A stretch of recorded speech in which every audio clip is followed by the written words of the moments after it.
4 orientações para reduzir fadiga, cansaço aqui na região da mandíbula. Primeiro, lembre-se de manter os dentes desencostados. A posição de repouso da mandíbula é com os dentes completamente separados e você sentindo aqui que sua mandíbula está relaxada. Segundo, aplique compressa quente sobre essas regiões. A compressa quente vai ajudar a manter esses músculos relaxados. Mantenha por 20 minutos.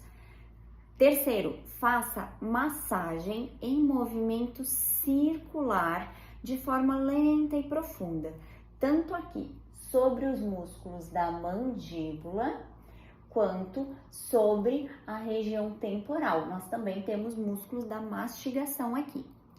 E quarto, se os sintomas persistirem, procure ajuda especializada.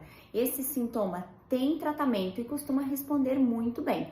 Procure um dentista e fisioterapeutas com especialidade em disfunção temporomandibular para ajudar a melhorar esse sintoma. E agora conta pra mim aqui embaixo.